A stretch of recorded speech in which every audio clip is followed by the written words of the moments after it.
खरमास शुरू प्रतिदिन पूजा पाठ और तुलसी पूजन करने वाले हो जाए सावधान, वरना कंगाल होते देर नहीं लगेगी। श्री शिवाय नमस्तुभ्यम महाराज। जैसा कि आप सभी जानते ही हैं कि 15 मार्च से खरमास की शुरुआत होने वाली है।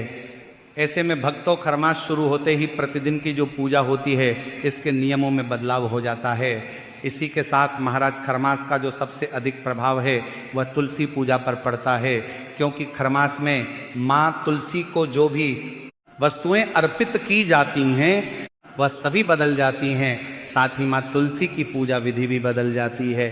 तो इसीलिए आज के इस वीडियो में हम जानेंगे कि खरमास में प्रतिदिन का पूजन करते समय और तुलसी माता का पूजन करते समय कौन कौन सी सावधानियां रखनी चाहिए। इसी के साथ खरमास में वो रविवार के अलावा एक और दिन ऐसा होता है जिस दिन माँ तुलसी को जल अर्पित नहीं किया जाता है। यदि आपने यह गलती की तो आपको इसका दोष भुगतना पड़ता है। तो महाराज खरमास से जुड़ी हुई समस्त जानकारी के लिए वीडियो के अंत तक बने रहिए, और यदि आपको जानकारी उचित लगे तो वीडियो को लाइक करें, चैनल को सब्सक्राइब करें और कमेंट बॉक्स में ओम नमः शिवाय या हर हर महादेव जरूर लिखें। तो चलिए सबसे पहले बात करते हैं खरमास में प्रतिदिन के पूजा पाठ के नियमों के बारे में। तो महाराज आप सभी में से अधिकांश लोग प्रतिदिन पूजा पाठ जरूरी करते होंगे, फिर चाहे आप भगवान शिव की पूजा करें, लड्डू गोपाल जी, शालिग्राम जी या भगवान विष्णु जी, किसी की भी पूजा पाठ करें तो ये जो पूजा पाठ है इस खरमास में बदल जाता है। प्रतिदिन की पूजा में पंचदेव की पूजा का विधान बताया गया है, और पंचदेव में गणेश जी, भगवान विष्णु, भगवान शंकर माँ, पार्वती अर्थात माँ दुर्गा और सूर्य देव होते हैं। अब महाराज जब भी आप प्रतिदिन का पूजन करते हैं तो उसमें आपको आह्वान भी करना होता है। आह्वान पूजा वो होती है जिसमें आपको बोलना होता है कि हे प्रभु आप यहाँ आए और हमारी पूजा को स्वीकार करें। तो ये जो आह्वान पूजा है यह खरमास में बंद हो जाती है। अब महाराज बंद होने का कारण एक ही है कि दैनिक पूजन में पंच देवों का पूजन किया जाता है, जिनमें सूर्य देव भी शामिल होते हैं, और खरमास के दौरान सूर्य देव को बुलाया नहीं जा सकता है, यानी कि उनका आह्वान नहीं किया जा सकता है, क्योंकि खरमास के दौरान सूर्य देव गुरु की राशि में गोचर कर रहे होते हैं।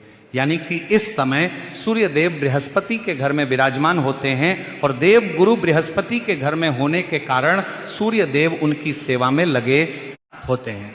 इसीलिए महाराज खरमास के दौरान इन ग्रहों को आह्वान करके पूजन आदि करना वर्जित बताया गया है, क्योंकि इस समय भगवान सूर्य गुरु बृहस्पति की सेवा में लगे होते हैं, तो वह उनकी सेवा छोड़कर आपके यहाँ आएंगे नहीं। इसी के साथ महाराज सूर्य देव का जो तेज है वह अनंत होता है, तो सूर्य देव के तेज के सामने बाकी के जो भी ग्रह होते हैं वह सभी शून्य हो जाते हैं, यानी कि वह सभी निस्तेज हो जाते हैं। इसी कारण खरमास से पहले ही शुक्र अस्त होते हैं। शुक्र अस्त इसलिए होते हैं क्योंकि इस समय शुक्र सूर्य के बहुत नजदीक आ जाते हैं, इसीलिए सूर्य के सामने सभी ग्रह निस्तेज हो जाते हैं। इसी कारण से इसको कहते हैं कि शुक्र अस्त हो गए हैं, और ये सभी ग्रह मार्च के बाद ही सूर्य के प्रभाव क्षेत्र से बाहर आएंगे और अपने तेज में दिखाई देंगे, और तभी से सूर्य उदय होंगे। तो भक्तों, इतना अधिक प्रभाव होता है सूर्य देव का ग्रहों पर, और सूर्य देव का तेज इतना अधिक होता है कि इससे ही हमारी पृथ्वी प्रकाशित होती है, स्वयं चंद्रमा भी उन्हीं से प्रकाशित होता है, तीनों लोक में उजाला भी सूर्य देव का ईसा है। तो इस समय शुक्र अस्त होता है, और खरमास के दौरान सूर्य देव गुरु बृहस्पति के घर में होते हैं, और देव गुरु बृहस्पति देवताओं के गुरु हैं, इसीलिए उनके बिना कोई पूजा पाठ हो ही नहीं सकती है। इसीलिए महाराज खरमास में सभी ग्रहों का जो निस्तेज है वह शून्य हो जाता है, इसीलिए इस समय में मांगलिक कार्यों को करने की मनाही होती है। और महाराज यदि आप प्रतिदिन की पूजन में सूर्य देव का आह्वान करते हैं पूजन के लिए तो यह अशुभ कार्य होता है, क्योंकि यह संभव नहीं है कि वह आकर आपकी पूजा स्वीकार करे, इसीलिए आपको खरमास के दौरान आह्वान नहीं करना चाहिए। तो महाराज सवाल ये उठता है कि बिना आह्वान के पूजा पाठ किस प्रकार से किया जा सकता है खरमास के दौरान। तो देखिए, सबसे पहले तो आपके पूजा मंदिर में जो भी आपने तस्वीर लगाई हुई है उन्हें आपको स्नान करवाना है। तो सबसे पहले तो आपको एक लोटा जल लेना है, उसमें थोड़ा सा गंगा जल भरना है, फिर शुद्ध जल भरना है, और इसी लोटे में एक फूल डालना है, और इसी फूल से आपको जो भी आपके पूजा मंदिर में तस्वीर लगी हुई है उन्हें आपको भाव रूप से जल का छींटा देना है। स्नान कराएं और फिर साफ वस्त्र से उन सभी को पोंछ दीजिए, फिर उन सभी का तिलक कीजिए। तिलक करने के बाद फिर पुष्प अगर आपके पास है तो अर्पित कीजिए और अंत में आरती कीजिए। आरती करने के लिए आपको धूप दीप जलाना चाहिए और फिर आपको भगवान का भोग लगाना है। तो महाराज ये हो गया खरमास की प्रतिदिन की पूजा का नियम। अब प्रश्न ये उठता है कि इसमें परिवर्तन क्या होगा और खरमास की पूजन में हमें क्या नहीं करना है। तो देखिए भक्तों, जो रोली और चंदन होता है, इसमें रोली का तिलक आपको जो भी देवी स्वरूप है, चाहे माँ दुर्गा हो, माँ सरस्वती हो, माँ लक्ष्मी हो, माँ पार्वती हो, उन सभी को आपको रोली या कुमकुम से तिलक करना है। और खरमास के दौरान देवी स्वरूप को चंदन का तिलक नहीं करना, इस बात का आपको विशेषकर ध्यान रखना है। अब महाराज जो भी देव स्वरूप है उन्हें आप रोली या फिर चंदन का तिलक लगा सकते हैं, लेकिन जो लोग प्रतिदिन भगवान शिव की पूजा करते हैं तो उन्हें ध्यान रखना है कि आपको कभी भी रोली या फिर कुमकुम से तिलक नहीं करना है।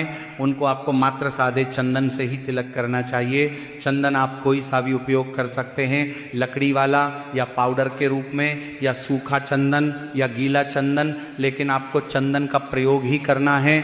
भगवान शिव के पूजन में कुमकुम का प्रयोग नहीं करना है। अब महाराज बात आती है आरती की, खरमास के दौरान आरती करना चाहिए या नहीं और कौन सी आरती करना चाहिए।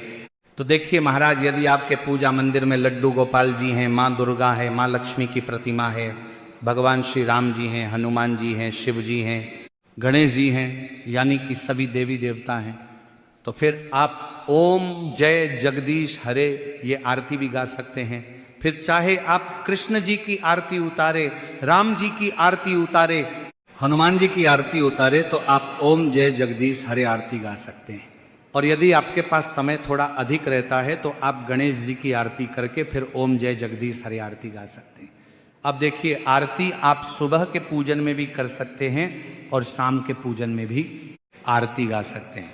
इसी के साथ महाराज खरमास में कपूर की आरती करना भी कल्याणकारी माना गया है। तो यदि संभव हो तो आप कपूर जलाकर भी खरमास के दौरान आरती कर सकते हैं, बहुत अधिक शुभ माना जाता है। महाराज अब हम बात करते हैं खरमास में तुलसी माता का पूजन किस प्रकार से करना चाहिए और इसमें क्या क्या बदलाव हमें करने हैं। लेकिन उससे पहले बात करते हैं सूर्य देव के पूजन की, क्योंकि इस समय में सूर्य देव की आराधना भी बड़ी ही कल्याणकारी कही गई है। तो भक्तों, जो खरमास का समय है इसमें आपको प्रतिदिन सूर्य देव को जल अवश्य अर्पित करना चाहिए। और जब भी आप सूर्य देव को जल अर्पित करें तो उस लोटे में आपको थोड़ी सी रोली और एक लाल रंग का पुष्प या गुलाब की पंखुड़ियां भी आप डाल सकते हैं। और इस तरह से जल तैयार करने के बाद इसी जल से आपको सूर्य देव को अर्घ्य देना है। जो व्यक्ति पूरे खरमास के दौरान इस प्रकार से सूर्य देव को अर्घ्य देता है तो उसकी कुंडली में यदि सूर्य ग्रह कहीं गलत स्थान पर भी होंगे तो उसका जो फल है वह भी आपके लिए उत्तम हो जाएगा। तो जितना हो सके इस पूरे महीने खरमास के दौरान उसका जो फल है वो पर आपको सूर्य देव की आराधना करनी चाहिए। अब महाराज आपका सवाल रहेगा कि गुरुजी, अभी तो आप कह रहे थे कि इस समय सूर्य देव की पूजा करना शुभ फलदायी नहीं होता है, या सूर्य देव की उपासना नहीं करनी चाहिए, या उनका आवाहन नहीं करना चाहिए। तो महाराज, यहाँ उनका आवाहन नहीं करना चाहिए समझने का फेर है, आहान पूजन वर्जित है। मात्र ऐसी पूजा जिसमें सूर्य देव को जल दिया जाए वह पूजा आपको नहीं करना है।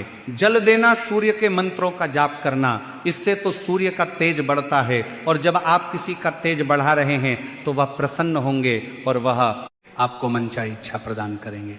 इसलिए सूर्य को जल देना, सूर्य की आराधना करना अलग चीज है और सूर्य की आहान पूजन करना अलग चीज है। आह्वान पूजन नहीं करना है। जितना हो सके सूर्य देव की आराधना कीजिए, मंत्र जप और सूर्य देव को जल दीजिए।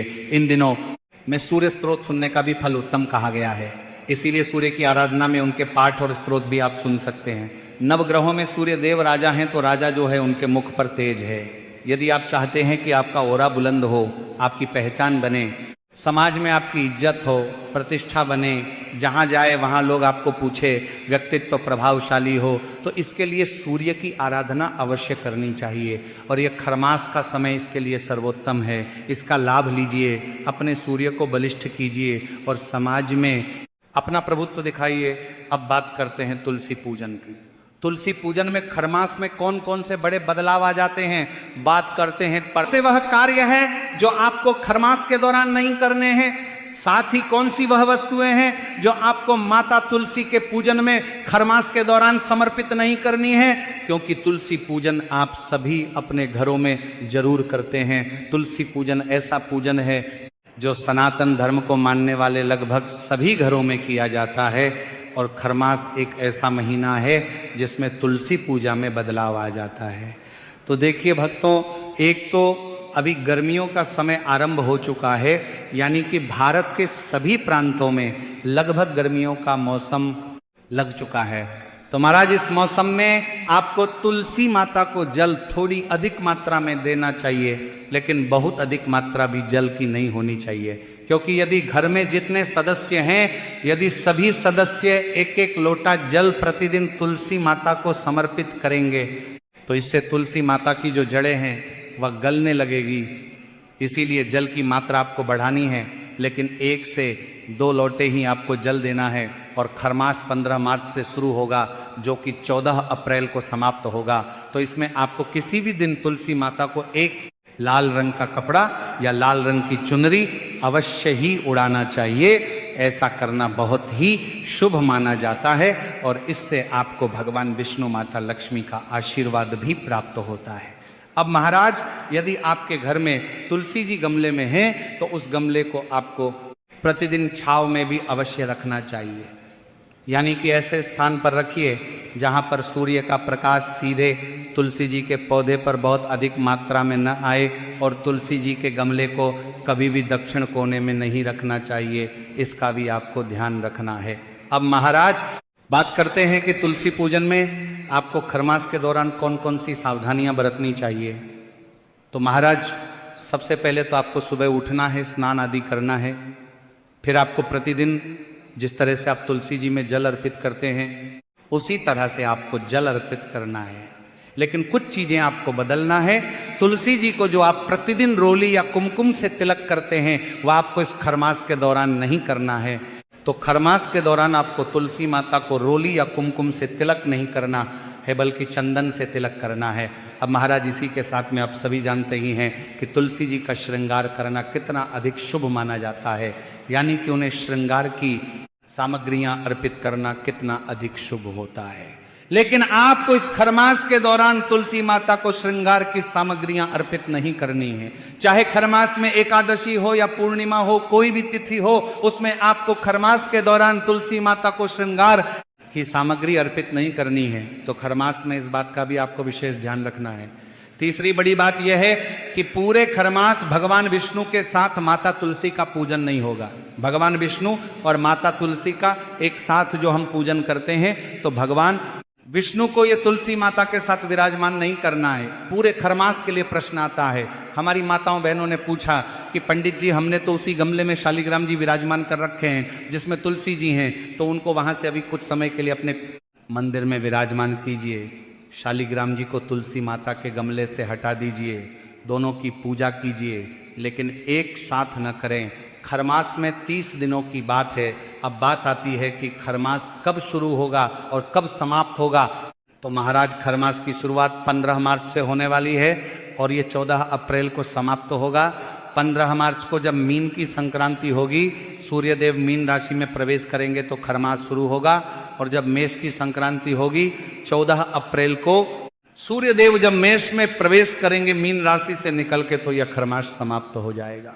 चौथी बड़ी बात यह है कि रविवार को हम विशेष रूप से तुलसी में जल नहीं देते हैं, उसका आप ध्यान रखिए। लेकिन एक और है, जिस दिन आपको खरमास में जल नहीं देना है, खरमास में मंगलवार को भी जल देने की मनाही कही गई है कि मंगलवार के दिन भी तुलसी माता में खरमास के समय पर जल नहीं अर्पित करना चाहिए।